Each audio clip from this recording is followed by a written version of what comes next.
Son probablemente dos de las personas cuyo testimonio había levantado más interés en el arco parlamentario foral. Son el presidente y el secretario de la mesa creada por el Gobierno para adjudicar las obras de los túneles de Belate y cuyos procederes y valoraciones dentro de esa mesa motivaron incluso una denuncia de esa adjudicación ante la Guardia Civil por parte de uno de los grupos de UPN. Son las dos primeras personas de más de 40 que están llamadas a comparecer en la comisión parlamentaria que investigará las adjudicaciones de obra pública del Gobierno de Navarra desde el año 2011, todo tras estallar el caso Cerdán. Dos testimonios de alguna manera contradictorios el uno del otro. El primero, el de Jesús Polo, tuvo un golpe de efecto sobre los parlamentarios al señalar que no fue el último en votar y menos en hacerlo conociendo el resto de valoraciones de sus compañeros de mesa. El segundo, el de hoy, el de Lorenzo Serena, decía que sí conocía su antecesor lo que el resto había valorado sobre las empresas que concurrieron a las adjudicaciones de la duplicación de los túneles.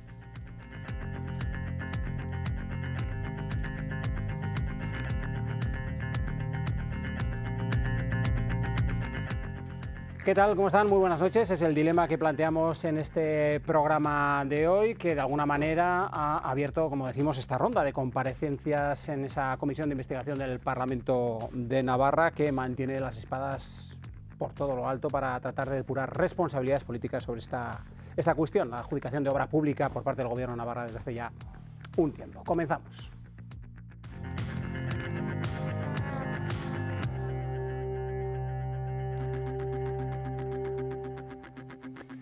Así que lo hacemos saludando a quienes nos acompañan en esta mesa de debate, como cada miércoles. Ángel Ansa, de Unión del Pueblo Navarro. ¿Cómo estás? Buenas noches. Buenas noches, Ricardo. Pues un placer, como siempre, estar aquí con vosotros.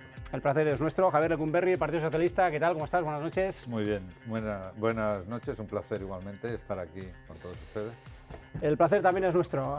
Javier, Itxaso Soto, ¿qué tal? ¿Cómo estás? Gabón, muy buenas noches. Gabón, buenas noches. Bienvenida. Gracias, muchas gracias. Saludamos también a Javier García, del Partido Popular. ¿Cómo estás, Javier? Bienvenido, buenas noches. Muy buenas noches y agradecido, como no, de estar aquí también. Bueno, pues agradecido nosotros también de compartir esta mesa de análisis. Antes de comenzar, quería lanzar una pregunta en la mesa, antes de comenzar a ver un poquito el resumen de lo que hemos tenido en estos dos últimos días.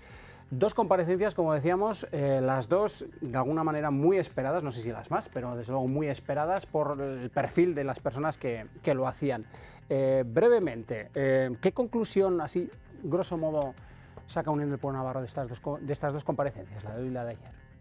Bueno, es verdad que la comisión de investigación acaba de comenzar, hemos tenido solo dos comparecencias y todavía es muy pronto para sacar conclusiones. Lo que hemos visto en el caso de la de hoy del secretario de la mesa se ha ratificado en todo aquello que está diciendo desde el inicio, habla de un procedimiento viciado, ha ratificado todo aquello que puso en su voto particular que él mismo ha vuelto a insistir que por ello fue penalizado, fue un funcionario penalizado que le enviaron a... Represaliado. Como dijo también la OANA en su informe, es decir, él se ha ratificado en todo. Y en la comparecencia de ayer de lo que era el presidente de la mesa de contratación, resulta que en 2 años no había abierto la boca para desmentir las afirmaciones que se estaban haciendo y de repente ayer vino con una versión absolutamente diferente, que es la que lanzó, como luego entraré en detalle, el consejero Chivite la tarde en la que dio la rueda de prensa después de conocerse el informe de la OANA, que decía que la adjudicación de Belate era nula de pleno derecho. Bueno, pues el resumen un poco de la visión que ha tenido Unión del Pueblo Navarro, señor Lecumberri, usted la ha tenido hoy de alguna manera con Lorenzo Serena. Bueno, hemos tenido hoy la segunda sesión, ayer fue con el presidente de la mesa, que digamos era el representante de la parte técnica, de los ingenieros, que son 5 de los 8 miembros, hoy el secretario, que es la parte digamos más jurídica. Y efectivamente ha habido distintas visiones. Yo no comparto el relato que hace UPN. Yo creo que aquí la cuestión nuclear es la siguiente, ¿no? UPN hace un relato sobre una presunta red de corrupción en la que en ese relato necesita demostrar que en esa mesa hubo corrupción y hubo una decisión impuesta por poderes políticos o empresariales a la que se sometieron los 8 técnicos, los 8 funcionarios del Gobierno de Navarra. Y ese relato, yo creo que hoy por hoy, con las dos intervenciones, ha quedado totalmente destruido. Es cierto que se han explicado que entre ellos y entre las dos, vamos a decir, dos partes, la parte más técnica, que hacía la valoración técnica de los proyectos, y la parte más jurídica, que hacía la valoración económica y legal, entre ellos ha habido serias discrepancias, muy serias además. llevadas incluso a terrenos personales por las cosas que hemos escuchado, ¿no? Pero una cosa es eso y otra cosa es que en lo que ha habido unanimidad por parte de los dos es que en ningún caso tuvieron ningún tipo de presión política, ni de presión empresarial, ni ninguna de sus decisiones se tomó en contra de lo que sería la legalidad y la transparencia. Perdón. Señora Soto, ¿cómo ha visto? Me imagino que no ha estado presente allí en la comisión, pero sí que la habrá estado siguiendo, por lo tanto, ¿cómo? Sí, eso es, nos representan a nosotras, claro, tanto Pablo como Blanca, así que nosotros lo hemos visto desde fuera y analizando las comparecencias tanto de ayer como la de hoy, pues podemos esclarecer dos cosas. Una, que todavía es pronto para poder sacar conclusiones, solo hemos tenido dos sesiones o dos comisiones, ayer con el presidente y hoy con el secretario, de lo cual no se puede concluir absolutamente nada. Y luego la segunda es que bien, aún habiendo, ¿no?, procesos de mejora que se pueden introducir, ¿no?, en las mesas de contratación, de ahí, es decir, de que se pueden introducir mejoras a decir que ha habido mordidas o que ha habido corrupción, pues hay un salto bastante grande que desde luego no compartimos. Señor García, usted sí que estaba, ¿cómo lo ha vivido? Bueno, pues yo creo que veo grandes esfuerzos, ¿no?, por parte del Partido Socialista y los grupos que sustentan al gobierno de tratar de desviar o difuminar el verdadero relato, ¿no? Yo creo que hay dos cuestiones o varias cuestiones fundamentales. La primera es con respecto a las valoraciones. Lo que está claro, y nadie lo ha negado y no lo pueden negar, no lo ha hecho ni la presidenta en todas sus declaraciones, ni lo ha hecho ningún consejero, y lo reafirman y afirman tanto la OANA como la Cámara de Contos, como los interventores a través de un informe que hizo el propio Gobierno de Navarra, que las valoraciones que hicieron los técnicos, los 4 técnicos, fueron enviadas todas al presidente de la mesa y que éste luego emitió un informe sin que el resto conociese sus valoraciones. Por lo tanto, estamos en una situación en la que el presidente de la mesa de contratación, el señor Polo, conocía las valoraciones del resto de los técnicos de la mesa, sí, y así como digo, dijo, bueno, ahora no, es que eso no se ha negado y no se ha negado. Eso no se ha negado. Mira, hay un dato muy importante. En las alegaciones que hace el Gobierno de Navarra con respecto al informe de la OANA, en ningún aspecto, en ningún caso habla de la modificación del orden que ahora pretenden, como digo, meternos a través de haceros eco de un argumento que, por cierto, yo he visto hoy ciertas diferencias con respecto a los posicionamientos certificados por diferentes correos, con lo que dijo ayer, sin ningún tipo de acreditación por parte del señor García. Vamos a veo un esfuerzo de difuminar el relato que pretenden ahora imponernos con algo que no hay nada que sea certero. Bueno, la cuestión es que el debate ya está abierto, pero permítanme que veamos un breve resumen de lo que dio así ayer precisamente la comparecencia de Jesús Polo, el presidente de la mesa de contratación, que no lo habíamos escuchado hasta ayer. El presidente de la mesa de contratación de Belate niega conocer a Santos Cerdán ni a Anchón Alonso. ¿Conoce a Santos Cerdán? En absoluto. ¿Ha estado en alguna reunión con Santos Cerdán? En absoluto. ¿Y con más personas? En absoluto. Ajá. Rebatía también que él supiese la valoración de los técnicos. Mi valoración yo la hice el 15 de mayo del 23 y los jefes de servicio, uno la hizo el 26 de mayo y el otro me la entregó en papel. Y que su puntuación fuese determinante para adjudicar la obra de 76 millones de euros a la UTE formada por Acciona Servinavar. En las actas no dice eso, en las actas lo que dice es que usted puntúa después de tener las puntuaciones de los técnicos. Eso lo dice el letrado y lo tiene que demostrar él. Defendía su labor como técnico. Y yo trabajaba pues muchísimo. Para asegurar que el secretario de la mesa ha ido a por él desde entonces. O sea, ¿usted se siente acosado por el señor Serena? Sí, le puede llamar acoso o algo parecido, sí. Preguntado por los rumores sobre la UTE, Jesús Polo decía que su labor era no hacer caso a cotilleos. Yo no sabía absolutamente nada de Cerdán, ni de la trama, ni nada que se le parezca. Y ponía en valor que en apenas 5 años ha presidido 45 mesas de contratación.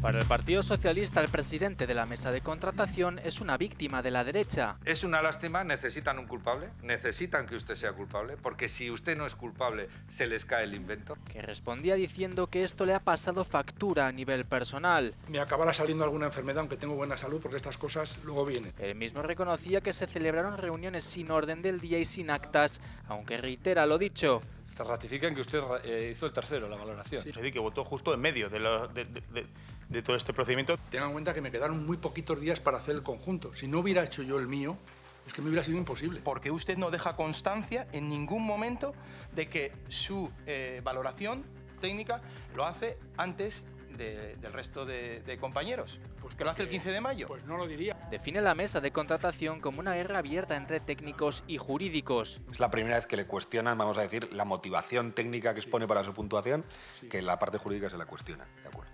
Responsabiliza al secretario de la mesa de no identificar a Servinavar como una de las empresas de la UTE. ¿Todos ahí nadie le llegó esa información que esa empresa no tenía contenido? Yo creo que no, y lo que me sorprendió es que el Lorenzo Serena no detectara eso, que si me lo hubiera contado hubiera sido muy interesante. Asegura que no tienen miedo a que le investiguen. Bueno, pues es complicado tratar de condensar en apenas unos minutos, como han visto, todo lo de horas de comparecencia, una hora por grupo parlamentario. Son muchas de las cosas, queda abierto el debate, pero son muchas las cosas que se han escuchado, pero la nuclear sobre todo está en los tiempos en los que se emiten valoraciones. Bueno, o sea. Vamos a ver, yo en primer lugar me parece importante poner en contexto que esta comisión de investigación es una comisión de investigación política y tendrá conclusiones políticas. Sí, pero eso está claro. Pero sí. algunos me parece que no lo tienen claro, porque es que si ha habido delito o no, no lo va a decir ni la OANA, ni la Oficina de Comptos, ni ningún partido político, porque lo que estamos viendo son, muchas prisas por parte en este caso del Partido Socialista, pues ya tiene escritas sus conclusiones, ya hoy mismo ya ha publicado vídeos en sus redes sociales con una serie de conclusiones, que se le ha caído el relato UPN, el castillo de naipes. Es decir, lo que vemos aquí es que el Partido Socialista tiene mucha prisa por pasar página de un asunto que obviamente esta sombra de corrupción tan grande que hay con esa presunta trama de corrupción, que el jefe Santos Cerdán, que recordemos que está en la cárcel, que fue el secretario de organización del Partido Socialista. Que sean un poquito más breves. Sí, bueno, hay mucha prisa por hacer eso, pero es que la realidad es que hoy el secretario de la mesa ha vuelto a ratificarse en ese procedimiento viciado. Luego escucharemos al señor Serena. De procedimiento viciado, esto me parece muy importante,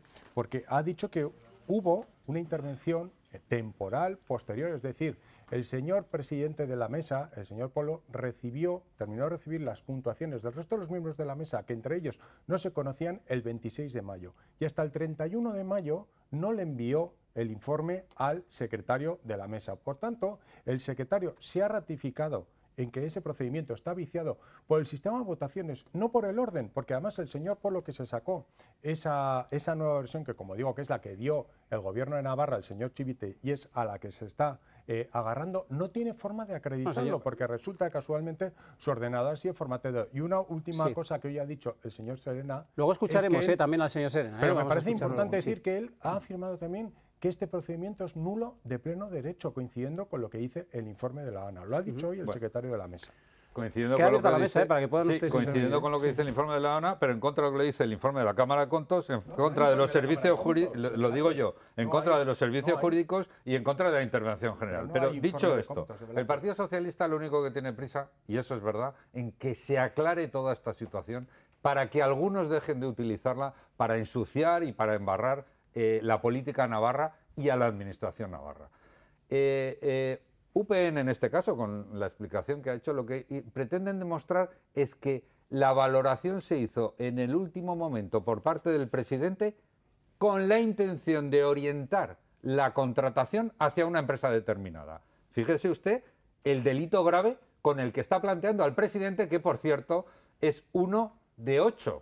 Quiero decir, en ello tuvo que implicar otros 4 o 5 más. Pero dicho esto, lo que dice el presidente claramente, que él votó el tercero, pero no solamente dice que votó el tercero, sino que hoy el secretario, que es el que decía que podía haber vicio en el proceso si votaba el último, que podía haber vicio, porque luego hay que demostrar que realmente lo hizo con esa intención. Por cierto, el propio presidente que dice que a quien más puntuó fue a Dragados, no a Acciona, sino a Dragados, como consta en las actas. Pero hoy el propio secretario, una vez que se le ha planteado, diga usted cómo sabía que fue el último que votó, lo que ha dicho es que en realidad no lo sabía y que en el fondo daba igual el orden, porque de alguna manera se decidía. Claro que de alguna manera se decía. Para eso se vota. Para eso votan los 8 miembros. Para decidir. La valoración la decide quien recibe todas las... Aquí hay una cuestión... No solo ha dicho eso, perdone, y acabo, sino que ha dicho que ese era el procedimiento habitual en todos los procesos de contratación y que nunca nadie se lo había cuestionado. Hasta ahora que hay un interés político en cuestionarlo. Aquí hay una cuestión clara que es la siguiente. Yo propongo que se escuchen las declaraciones que están colgadas en la página del Parlamento. Yo solo, sinceramente, pues veo el interés que tiene el Partido Socialista en tratar de desviar o escribir... en aclarar la situación. En escribir un solo relato. Yo lo único que sé es que a día de hoy no hay ninguna negativa por parte del señor Polo hasta ayer que se sacó de la chistera. Efectivamente, este nuevo recurso... ¿Alguien le había preguntado al señor Polo antes? ¿Alguien le había dado la oportunidad? Ha tenido oportunidades en los diferentes escritos. Él hace una contestación... No, en ningún escrito. Nadie le ha preguntado nada desde que se cierra la mesa. Él hace un escrito... Lo explicó él ayer. Él hace un escrito en contestación al señor, al secretario, en ningún caso hace referencia, ¿Qué dice en ese escrito el señor Polo? ¿Qué dice? Dice que se ha llevado el procedimiento, de siempre, dice que y que le sorprende mucho la actitud del secretario exigiendo que se cambie el procedimiento de voto. Eso es lo que dice el señor Polo. Explíquelo usted. Dice directamente que, bueno, primero le pide al secretario que demuestre que él, el presidente... Claro, que demuestre la acusación que ha realizado. Pero él no demuestra que votó el 15 de mayo. Es que quien tiene que demostrar que es el acusado, en este caso, de poder viciar... no tiene que demostrar que el ordenador está formateado. Sí, como al fiscal general, evidentemente. No, ¿Qué coincidencias? Como los ordenadores del Partido Popular. Sí, como al fiscal. Por cierto, ¿de quién depende el fiscal? Del presidente, ¿no? Por lo tanto, mire, no hable mucho de estas cosas. Bueno, me va a permitir que haga una... Me dejo que hable usted de formatear. Señor García y señor Lecumberri. El fiscal sí que móvil y el ordenador. Señor García y señor Lecumberri, permítanme. Pero si me las dice, si esas dos cuestiones, señor García, me las cuenta usted en una frase, yo se lo agradecería. Aquí lo único que tiene que hacer es que efectivamente tiene que acreditar a través de algo, que es cierto que el señor Polo dice que emitió su valoración el 15 de mayo. Independientemente de eso, ¿quién conocía la valoración del resto de los 4 técnicos? El señor Polo. Por lo tanto, viendo la diferencia que existían con respecto a la puntuación de décimas, de 0,23 décimas exactamente, él evidentemente con su puntuación podía viciar o decir quién se quedaba o no. Y otra cuestión, pero espere, permítanme que le dé la palabra a la señora Soto, que todavía no ha intervenido. Concluyo con otro, introduzco otro factor. Además, se veía, porque se sabía, o lo han dicho, que había un rumor de 5 personas en el que se sabía perfectamente quién iba a ser la empresa adjudicataria. Bueno, eso vamos a escuchar al señor Serena, que es lo que ha dicho hoy. 5 personas. Lo que dice es que había un rumor de que se lo iba a llevar una empresa grande. Señora Soto, le agradezco desde luego la paciencia que está teniendo. Por cierto, otra pregunta. Señor García, por favor, señor García, por favor. Pero escúcheme, señor García. Si me da la palabra, le contesto. Permítame, señor García, es que le estoy insistiendo. Perdón usted. Gracias. Señora Soto. Yo, si me permiten, voy a rebajar un poco el ánimo, más que nada por respeto también a quien nos está viendo. Yo creo que hay una cosa que es importante y es que el señor Serena, tanto en su declaración en el Senado como en la carta incendiaria que mandó al Parlamento y a lo largo de todo el proceso, ha mantenido que el presidente votó en último lugar. Ayer el presidente de la mesa dijo que no, que le había votado el 15 de mayo en tercer lugar y que no se conocía el voto que se emitió el 26 de mayo. Y por lo tanto, hoy se le ha preguntado, se le ha cuestionado al señor Serena por esto y él mismo, se puede ver las declaraciones, haciendo referencia al presidente, si el presidente dice que votó en tercer lugar, habrá votado en tercer lugar. O sea, hoy ya no se mostraba tan tajante. Con lo cual, si él mismo, yo no le he interrumpido, señor García, con lo cual, si hoy mismo el señor Serena ya no se muestra tan tajante, ya no reafirma eso, igual es que tampoco conocía el sentido del voto. No solo eso, sino, permítame recordar... Sí, porque le quería dar también la palabra al señor Ansar. Sí, adelante. Se está centrando la cuestión, no es que votó en último lugar, lo que se decía es que con su puntuación cambió la adjudicación. Es que es muy diferente hablar del orden de votación y yo quiero recordar que si hay un secretario, un letrado de la mesa que hace su voto particular y está expresando que es un procedimiento viciado por el procedimiento de votación. No está hablando del orden. El procedimiento de votación que dice que fue el presidente de la mesa el que recibió las puntuaciones del resto de miembros que las dieron sin conocerlas entre ellos y que este señor es el único que conocía señora las puntuaciones del resto, que las recibió. No me corte, señor Lecumbre, déjeme que termine esta idea. Pero porque me parece brevemente, que es que se nos va el tiempo, sean muy ustedes breve. más breves. La por recibió favor. el 26 de mayo y hasta el 31 de mayo no envió sus Él no envió informes. valoraciones a nadie. Y el señor Polo, claro, era el presidente. el señor Polo Polo, diga una cosa que es muy obvia, pero tendré que decirla, el señor ¿no? Polo se sacó ayer después de sí. 2 años esa versión, que como digo es la que dio el consejero Chivite la tarde, que se publicó el informe de la OANA diciendo que la adjudicación de Belate era de nula de pleno derecho, y resulta que con esta versión que se saca el señor Polo de la manga no la puede acreditar. Señor No la puede acreditar. Tiene usted la palabra, señor La Lecumbre. OANA dice algo en contra de lo que dice la Cámara de Contos, de lo que dicen los servicios jurídicos y de lo que dice la intervención general del Gobierno de Navarra. Pero aparte de eso, permítame que diga algo que es un poco obvio, pero bueno, es una mesa de contratación donde hay 5 técnicos ingenieros que emiten una serie de votación. Dos más por encima de otras mesas. Efectivamente, y 2 más para que haya más pluralidad y más votos y menos posibilidad de coacción. O quizás para evitar que el presidente de la mesa tenga el voto de calidad. Vale. Señor García, efectivamente, en las obras grandes se decide que en lugar de 3 ingenieros haya 5 ingenieros para que haya más votos, más diversidad y menos posibilidades de que alguien amañe la votación. Pero dicho esto, hay 5 personas que votan. Como se hace en todo, y así lo ha dicho el propio Serena y el propio presidente, en todas las adjudicaciones anteriores siempre se ha hecho así, en el mismo procedimiento. Alguien tiene que recibir los votos de todos, sumarlos y hacer un informe que propone a la intervención. Un momento, Javier, ese alguien Javier, es el presidente de la mesa. Para eso es el presidente de la mesa.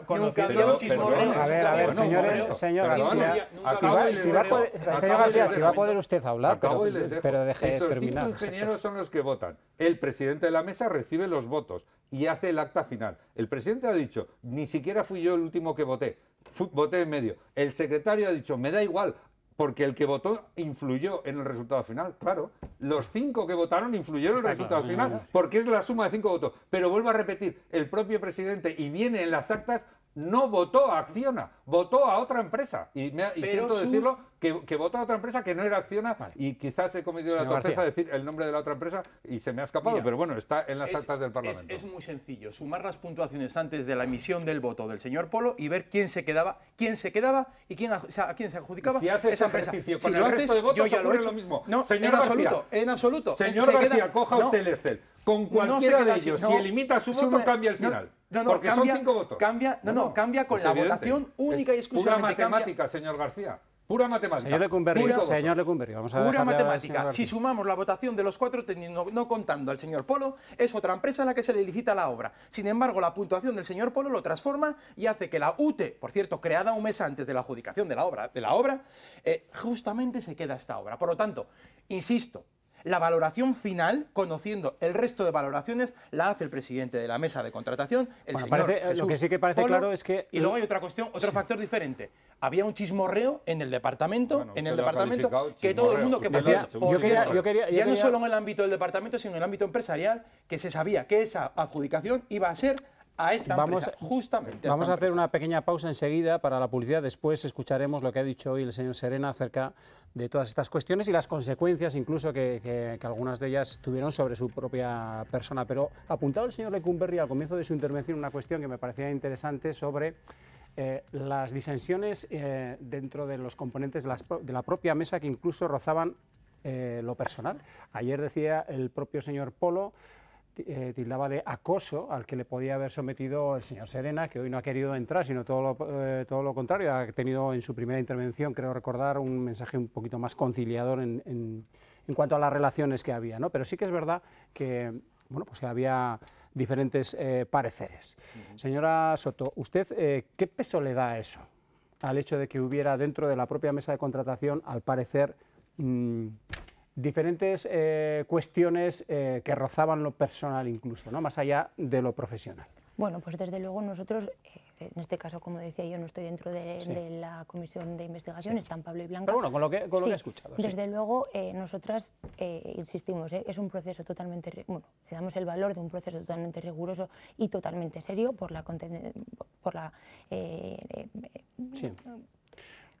Sobre todo serio fundamentalmente pues porque está avalado también por todas las cuestiones técnicas y los informes que se están conociendo. Eso, y sobre todo por la responsabilidad que tenemos nosotros, ¿no?, como clase política con nuestra ciudadanía, con lo cual es un proceso totalmente serio y riguroso y desde luego no podemos entrar a valorar si tiene incidencia o no esas apreciaciones que se pueden observar y que se han observado de hecho en la relación personal. Nosotras vamos a ir a lo técnico, a los datos. Cuestiones más técnicas, no, pero yo fíjese, lo apuntaba sobre todo por lo que ha dicho usted, señor Lecumberri, al principio, ¿no? Estas cuestiones que además han salido a la luz, que me parecen importantes, no sé si por la trascendencia que pueden tener o por el simple hecho de haberlas mencionado. Había muchas discrepancias y además claramente se veían dos bandos. El bando de los 5, que eran la parte técnica, que valoraban la parte técnica de los proyectos, con respecto a los otros 3 jurídicos que valoraban otras cuestiones, ¿no? De hecho, por ejemplo, se da una gran discrepancia a la hora de la motivación de las distintas puntuaciones. Los 5 ingenieros a bloque hacen una serie de explicaciones de por qué votan en cada uno de los apartados técnicos una cuestión, y la parte jurídica dice que no entiende esas votaciones. Es decir, ¿se está votando con criterios técnicos o se está votando con criterios...? Los jurídicos dicen que no entienden los criterios, los ingenieros dicen que se entienden perfectamente y que son explicados. De hecho, se llegan a hacer 4 informes ampliando las motivaciones, y a los 4 informes dicen la parte jurídica que no acaba de entender esa motivación y que le parece insuficiente, ¿no? Y mientras que los ingenieros dicen que está perfectísimamente explicada, y el problema es que ellos no la entienden. En resumen, había un gran pique. Pero, claro, eso no puede determinar la adjudicación de una obra como es esta. Eso lo que no puede determinar, sobre todo, que haya corrupción detrás de esa. Puede determinar que había mal ambiente y que había lucha entre ellos, o que había discrepancias personales, pero que había corrupción, porque claro, detrás de todo esto, si la valoración se hizo así, se hizo intencionada, tendrán que ustedes decir que se hizo de forma corrupta y porque alguien le indicó a quién tenía que votar, lo cual es no solo muy grave, sino que en absoluto se ha demostrado de ninguna manera. Brevemente, señor García y señor Ansa, brevemente, porque nos vamos a publicidad. Yo creo que no hay que desviar el tema, no sé si era una guerra o no, que yo creo que era una guerra. Por cierto, ayer bien claro dijo que 2 personas, 2 técnicos, dependían jerárquicamente del señor Polo, por lo tanto yo creo que es una cuestión. Y tampoco negó el señor Polo ayer el hecho de que hubiese mordidas. No lo negó. No lo negó. Bueno, pues yo dada las represalias, dada las represalias, y si dijo una pregunta que le hice yo, respondía, hay una cuestión, ¿pone usted en duda a esos hay una cuestión que a mí me sorprende, y es el hecho de que los técnicos, todos los técnicos siempre contestan después de que el presidente de la mesa, digamos el responsable o el representante, porque ayer yo le pregunté directamente, ¿era usted, digamos, el representante o la voz cantante de los técnicos? Y dijo el presidente de la mesa. No, de los técnicos. Estoy hablando de los técnicos, y le dije, de los técnicos, y le dije, usted, y me dijo, sí, evidentemente yo hablaba en nombre, o hablaba en nombre. Eran los 5 técnicos, los técnicos que valoran, evidentemente, y que él, como digo, era la persona... En absoluto, no es el representante de los técnicos. Brevemente, yo creo que... Señor Lecumberri, señor García, por favor. Brevemente, cosas que a mí me parece importante recordar.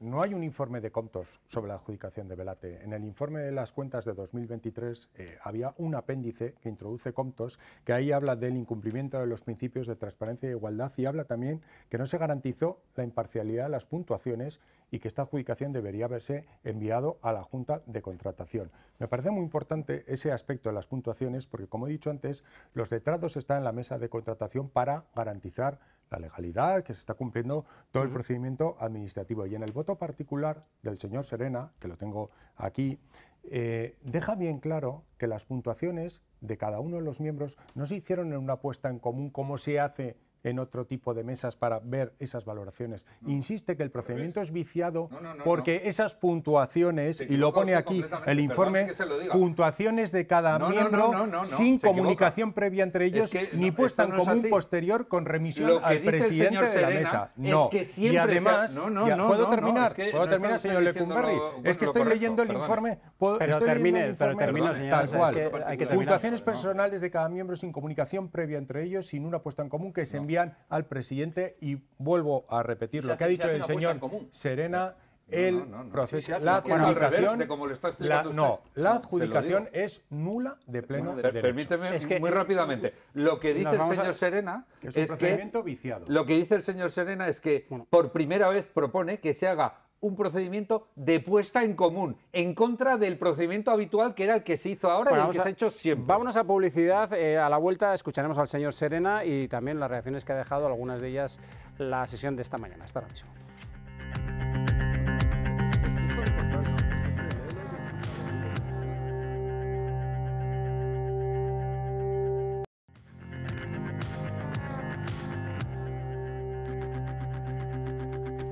Aquí seguimos en este dilema que planteamos hoy con el inicio de esa comisión de investigación para determinar las responsabilidades políticas, si las hubo o no, en cuanto a las obras adjudicadas por el Gobierno de Navarra desde el año 2011 y con Velate como plato fuerte para comenzar. Hoy escuchamos al secretario de la mesa que adjudicó esas obras para duplicar los túneles de Velate, que de alguna manera también contradecía parte de lo que escuchábamos ayer en boca del propio presidente de esa mesa.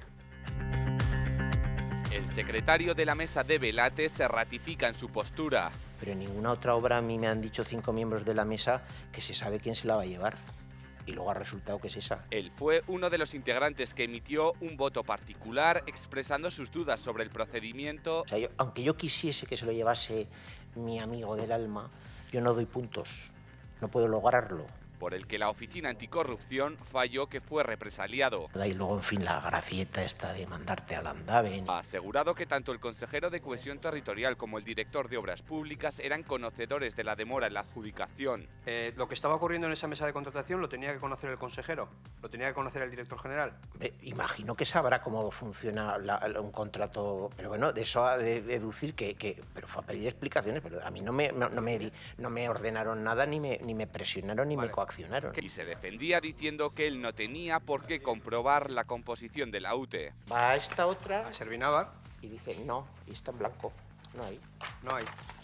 Entonces, ¿qué aportaba?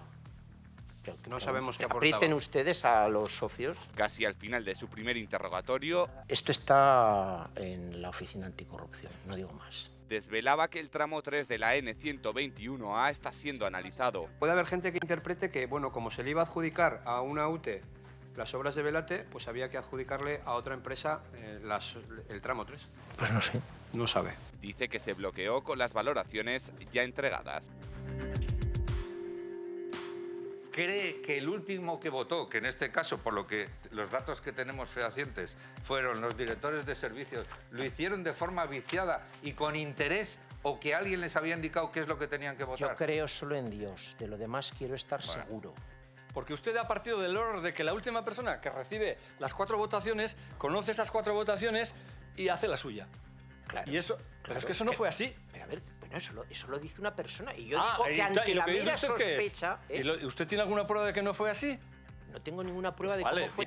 Ahora resulta que no sabemos los jurídicos qué es motivar y qué no es motivar. El ejercicio de una potestad discrecional. Que no confunda lo que es nada, motivar. Para usted la perra gorda. Que no tengo yo ninguna perra gorda, señor. Un poco de respeto, señor Serena. Y en el momento, precisamente, en el que puntúa el presidente de la mesa. Ya sé, por lo que ha dicho anteriormente, entendemos que usted no llega a afirmar que fue el último en puntuar. Que este Excel, el otro más que llegó posteriormente, viene desde el correo del presidente de la mesa. Además hay un correo, te he mandado las puntuaciones. Por aclarar. Que le llegaban al presidente. Este luego elaboraba dicho informe conociendo la valoración técnica y eso, entiendo, que puede derivar en que sea una empresa la que se licitase finalmente la obra. Yo no he dicho que eso sea determinante, yo he dicho que en la medida en que existe el riesgo de que alguien lo interprete así, había que mejorar ese procedimiento. Pero previamente había tenido alguna fricción con el señor Polo, algún cambio de perspectiva. El señor Polo dijo en esta comisión que quizá alguna diferente interpretación en relación a algo, pero que habían trabajado con normalidad. Con el señor Polo tomó café, coincidíamos en la máquina del sótano y hablábamos de baloncesto, él había jugado baloncesto. No ha habido entonces ninguna fricción previa, ¿no? En absoluto. Ha sido en el 2025 represaliado por los progres. ¿Por qué considera que usted fue represaliado? ¿Que es un aviso a navegante? Pregúnteselo a quien firmó la resolución y a quien hizo la propuesta. Creo que vienen aquí, les pueden preguntar ustedes si eso se acomoda a lo que el gobierno dijo que había que hacer con la aduana, que es acudir cuando hay indicios. Bueno, pues son algunos de los detalles que nos ha dejado el secretario de la mesa, Lorenzo Serena. Son muchos, no sé, por insistir, ya hemos abierto el debate en la primera parte, pero bueno, por volver un poquito con estas cuestiones. De todo esto, señor Ansa, ¿con qué se queda? Bueno, con varias cosas, ¿no? En primer lugar, lo que ha afirmado el señor Serena, que en ninguna otra mesa le habían dicho a los miembros qué empresa se lo iba a resultar adjudicataria, y finalmente fue esa, y él ha dicho que ha participado en cientos de mesas y que por eso pidió que la propuesta se motivase para evitar generar dudas. En segundo lugar, la aportación de Servinavar, la empresa en la que es dueño el señor Santos Cerrado al 45% y que ha recibido la mayor adjudicación de obra pública en los últimos años en Navarra. Se refirió el señor Serena, la solvencia de Acciona y de otro tipo de empresas quedaba contrastadísima, la solvencia de Servinavar era igual a cero, y ha planteado, decía, bueno, si ahora mismo en la adjudicación se ve, si Servinavar se hubiese ido a casa, no pasa nada, se hubiese siguiendo haciendo eso. Otro aspecto importante, el tramo 3 de la Nacional 121A en la Oficina Anticorrupción, me parece gravísimo. Es decir, una adjudicación que, como ha dicho el señor Serena, empezó el proceso con mucha prisa, de repente aquello se detuvo, después se dijo el Gobierno que era por una indicación del Ministerio, que el señor Serena ha dicho que esa indicación no era de obligatorio cumplimiento, y él ha expresado claramente que como funcionario independiente que defiende que se haga un buen trabajo, que es lo que hizo cuando denunció bueno, lo que estaba pasando con ese procedimiento viciado, presuntas irregularidades, presuntas ilegalidades, lo denuncia en la OANA. Ya vemos cuál ha sido la respuesta del Gobierno de Navarra, que quiere esa transparencia. Pues resulta que, bueno, pues ahora él mismo lo ha llevado a la Oficina Anticorrupción, porque, bueno, como persona independiente y que quiere que se haga bien el trabajo en la Administración, pues así lo ha realizado. Y dos cuestiones muy breves que me parecen también relevantes. Bueno, al hilo de la comparecencia del señor Polo, por destacar que el Gobierno de Navarra ha estado mintiendo cuando ha dicho que el señor Polo era poco menos que insustituible, que no había otra persona para presidir esa mesa. Resulta que por lo pronto había un suplente, como así lo dijo el señor Polo, que también podía haber hecho ese procedimiento y no lo hizo.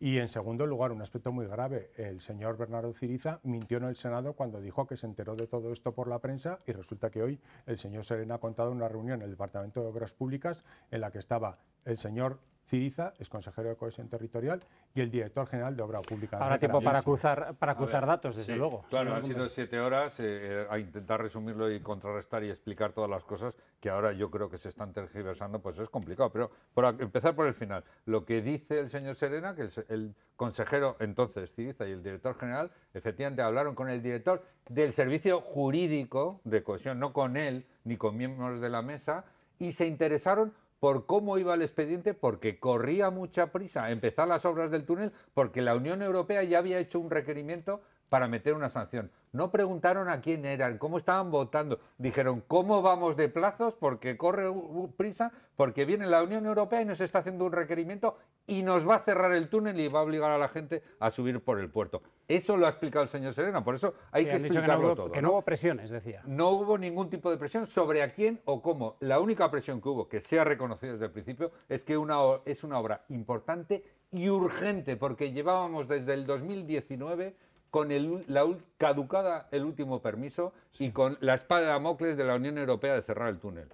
Y, por cierto, el señor Serena, que era el secretario de la mesa, fue el que certificó que toda la documentación de las empresas y de las UTEs estaba correcta, incluida la UTE en la que estaba Servinavar. Eso se le ha preguntado y él ha dicho que efectivamente él lo corroboró. Es más, se le ha llegado a preguntar, ¿tuvo usted alguna presión para que aceptara la documentación de la UTE en la que estaba Servinavar? Ha dicho, no tuve ninguna. Y déjeme que acabe ya con lo último, que lo ha dicho él también, pero quiero destacarlo yo también.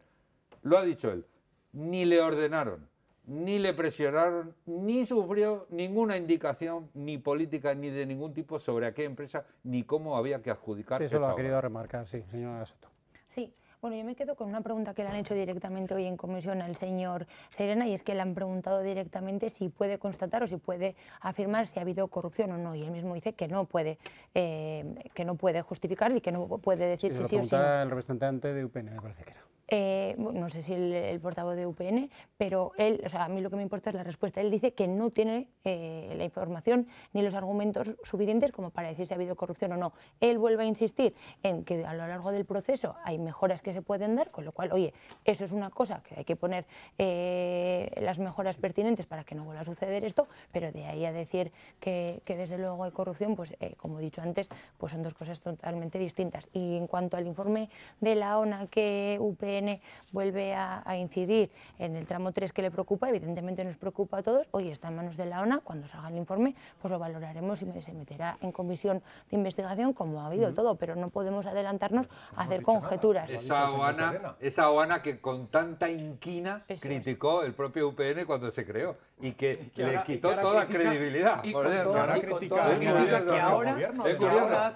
sin embargo, informes como el del interventor general, que es la máxima autoridad de la administración, eso se lo saltan. Si el gobierno de Navarra solo se ha dedicado a desacreditar a la OANA desde el momento que se publicaron estos informes. Gracias, la señora portavoz. Gracias, señor García, por su paciencia. Todo lo que señor Lecumberri, señor Ansa. Que es curioso ahora ver criticar al Partido Socialista, a la OANA, que fue uno de los fundadores, creadores. No la hemos criticado. Madre del amor, desprestigiar. Empezando por la presidenta.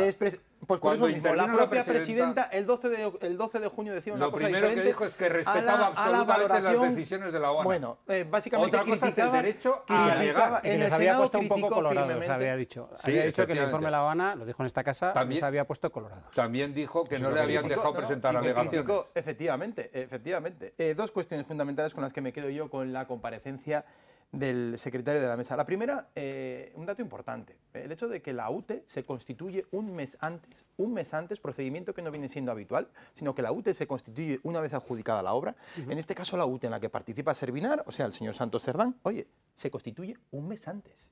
Algo sabían. Yo ahí la duda la dejo. Primero, un nuevo caso que está estudiando la Oficina de Buenas Prácticas con respecto. Se constituye un mes antes. ¿Qué quiere decir con eso? Hombre, se constituye si no tiene actividad, no tiene ninguna obra que ejecutar, porque se constituye para votar, que no es un procedimiento como todas las No, en absoluto. El procedimiento lo han explicado hoy a una pregunta que yo le he hecho.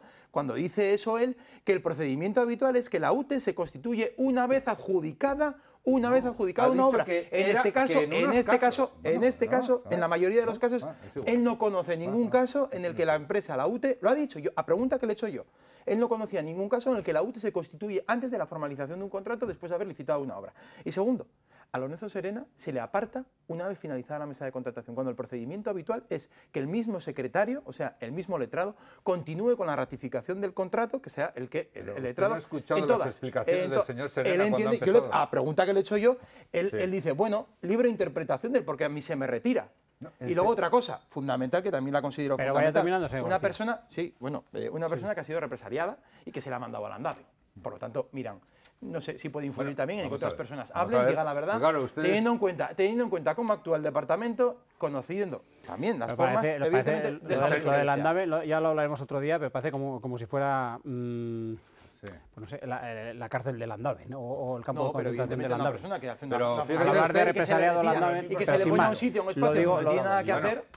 Él tiene todo el derecho a estar algún día habría que hablar de qué es eso del Andave y hacer sus interpretaciones, lo cual es normal, también ha explicado, y digo que creo que es importante, primero, que cuando acabó la mesa consolidó su plaza, porque hasta entonces era eventual, y fue trasladado a la plaza que él consolidaba, que era Medio Ambiente, que estando en Medio Ambiente, él solicita una plaza que queda libre en conservación de carreteras. Y es por eso por lo que va a conservación de carreteras. Que está en Landaven. Conservación de carreteras tiene las oficinas en Landaven. Y le mandan a la oficina. Que en Landaven hay oficinas. Están las oficinas de los 64 trabajadores de conservación de carreteras. Javier ha dicho claramente que justamente hay una modificación en la que se le asigna ese puesto a ese lugar donde nunca... No ha dicho que había una modificación, es que no es cierto. Lo ha dicho él. Ha dicho que él solicita la plaza vacante de jurídico de conservación de carreteras. Señor Lecumberri, él sí que ha dicho que se sentía que fue represaliado. Que sintió que se le represalió. Y lo dice la OANA, en un informe de la OANA. Él lo dice. En la que ahora critica al Partido Socialista. Señor Ansa. Bueno, a mí me parece importante un poco ya con todo lo que estamos hablando y para no aburrir y que se entienda. Yo creo que el señor Serena hoy se ha ratificado, como he dicho antes, en todas sus conclusiones. Me parece interesante. Yo me quedaría con tres puntos. El procedimiento viciado, que lo ha dicho él. Adjudicación nula de pleno derecho de los túneles de Belate. Y en tercer lugar, ha sido el señor Serena el que ha informado que él mismo llevó a la Oficina Anticorrupción este tramo 3 de la Nacional 121. UPN no ha dicho nada ni ha acusado de corrupción. Esa ha sido una de las novedades del día. Claro, es que a mí esto me parece muy importante. Lo que decía Polo respecto a su esto. Es decir, UPN no ha sido ni que nada denunciado esto. Es público y notorio que UPN llevó a la Guardia Civil este contrato, esta adjudicación de los túneles de Belate, que por supuesto, claro que va a ser investigado, que a veces estamos aquí escuchando, no se va a investigar, no se va a hacer nada. Bueno, yo quiero recordar que el juez del Tribunal Supremo, por ejemplo, ha incorporado a la causa. La cuestión es que cuando el señor Serena ha estado explicando, si no recuerdo mal, cuando ha dicho que elevó el informe anticorrupción, ¿lo elevó por qué motivo? ¿Porque veía corrupción o porque veía alguna irregularidad? Y por un mensaje, que también hay un correo electrónico del señor Lorenzo en el Serena, en el que habrá que ver la motivación que le llevó están esperando a la adjudicación, que lo han dicho hoy. Hay un correo que dice, estamos esperando a la adjudicación de Belate para que al otro, pues oye, le damos con otra cosa. Eso también es un escrito, un mensaje, un correo. Muy bien. Y además ahí están los hechos, que son hechos totalmente objetivos. Hay una inicial licitación del tramo 3, que es el que sale de los túneles y va al túnel de Almando, el entretúneles que todos los que conocemos, pues pasas por ahí por un gran viaducto. El segundo, el que iría en paralelo, ese es el tramo que hay. Esa licitación queda desierta, no se presentan, probablemente, y esa es una suposición, eso no es un hecho objetivo, es porque no hay un presupuesto suficiente, es posible, no queda muy claro. Lo cierto es que se retira esa licitación y él entiende que esa retirada de la licitación se debe a causas, bueno, pues no muy claras, ¿no? Y por eso pide que sea anticorrupción el que lo decida. En todo caso. Ha dicho que fue por unas que le dijeron que fue por unas instrucciones técnicas del Ministerio y él ha dicho que esas instrucciones técnicas del Ministerio no son de obligado cumplimiento. El Ministerio hace unas instrucciones técnicas. Eso es lo que le dijo el Gobierno de Navarra. Mire, claro, es que es muy largo de explicar. El Ministerio hace unas instrucciones técnicas sobre ese viaducto que cree la Administración de Navarra que deben de llevarse a cabo porque son instrucciones de seguridad, encarecen el proyecto y por eso se retira la licitación para volver a hacer otra licitación. Con la misma, el mismo pliego. Claro, porque es ese tramo, es el mismo tramo. Pero no hay ningún cambio en base a la modificación técnica que dice que luego alega para su retirada. Eso lo ha dicho hoy. Tenemos 3 minutos todavía, señor Lecumberri. Sí, pero me gusta... pero que es que les voy a pedir que vayan acabando y voy a empezar por el señor García. Es decir, tenemos 2 comparecencias que ya hemos escuchado, nos quedan la semana que viene y otras cuantas más para escuchar a las más de 40 personas. Con estos datos y con lo que queda por llegar, ¿hacia dónde orienta usted toda esta cuestión? ¿Qué es lo que le hace, de alguna manera, no sé si sospechar o cuál es un poco el objetivo que ustedes persiguen con este turno de comparecencia? Bueno, el objetivo básicamente es que se conozca toda la verdad de lo que ha sucedido en las obras de los túneles de Belate, ¿no? Y el hecho de que todos son coincidencias, la verdad, es que genera ciertas sospechas. A mí, sinceramente, escuchar tanto a uno como a otro, que por cierto, ayer hay cuestiones que hoy no han sido compartidas, y es más, a través de diferentes medios o correos electrónicos que había. Sobre todo, no sé, me genera dudas la comparecencia de ayer del señor Polo, cuando no dijo toda la verdad con respecto, por ejemplo, a que Eva Mier, una de las anteriores técnicas que participan dentro del proceso de adjudicación, pues se va del proceso. Ha habido 2 contradicciones importantes. Yo creo que, bueno, a mí me suscita ciertas dudas, como digo, las palabras de ayer del señor Polo. ¿Qué es el objetivo fundamental? Sí. Conseguir básicamente la verdad. Y evidentemente hay un relato que son los hechos que demuestran claramente que había un caso de corrupción en el que Santos Cerdán, pues ha sido adjudicatario de una de las principales obras de la Comunidad Foral de Navarra. Y no creo que todo sea casualidad, más bien todo lo contrario. ¿Y usted cómo lo ve, señora Soto? Pues yo desde luego dudo, ¿no?, de esas palabras que dice el portavoz del Partido Popular, dudo de que el interés real que persigue es que se conozca toda la verdad, porque a la vista está de que coge las declaraciones de un compareciente y les tergiversa un poco según el mensaje que quieren lanzar, con lo cual, desde luego, creo que no es la forma de proceder con este proceso que tenemos ahora mismo tan serio, y sí que hay que atender con unos datos más rigurosos a lo que nos van diciendo los comparecientes, que a día de hoy no se puede esclarecer absolutamente nada, con lo cual ir escuchando poco a poco e ir viendo comparecencia por comparecencia. ¿Y usted, señor Lecumberri, brevemente? Desde luego, el Partido Socialista tenemos muy claro, lo ha dicho en cierto modo el señor García, ¿no? Aquí hay un relato, que es el relato de que hubo una corrupción, y ese relato se tiene que sacar adelante, aunque la verdad contradiga el relato. Y para ese relato necesitan que la mesa y los 8 funcionarios de la mesa cayeran en la corrupción. Digan lo que digan, es hacia donde lo quieren llevar. Y curiosamente, lo único que ha habido absoluta unanimidad, aparte de las discusiones que tenían entre ellos, entre el presidente y el secretario, es que ninguno de ellos ni sufrieron ni conocen de ninguno de los técnicos de la mesa que tuvieran ningún tipo de presión política o empresarial para que votaran a una u otra empresa. Eso contradice el relato, a lo que nos quiere llevar la derecha, y por eso pues no le van a hacer mucho caso a lo que digan, salvo que coincida con lo que ellos quieren que acabe siendo la conclusión. Señor Ansa, ¿y usted cómo lo ve? Bueno, pues lo que quiere conocer Unión del Pueblo de Navarra son las posibles derivadas en Navarra de esa presunta trama de corrupción, de adjudicación de mordidas en obra pública, que precisamente nació aquí, cuyo jefe es el señor Santos Cerdán, que el Gobierno de Navarra le ha adjudicado la mayor obra pública de Navarra en los últimos años, 76 millones de euros a una UTE en la que está su empresa, algo que todavía el Gobierno de Navarra no ha explicado, y que por muchas prisas, por mucho que el Partido Socialista quiera pasar página cantantes, o por mucha desesperación que tenga, y también a base de mentiras de su portavoz, al final quien dirá si ha habido delitos va a ser el Tribunal Supremo. Gracias a los 4 por habernos acompañado en este dilema de hoy, que seguramente dará para más. No sé qué me da, pero creo que va a ser así. Gracias de verdad. Nos vemos la semana que viene con más asuntos que esperemos sean de su interés. Pasen una feliz semana.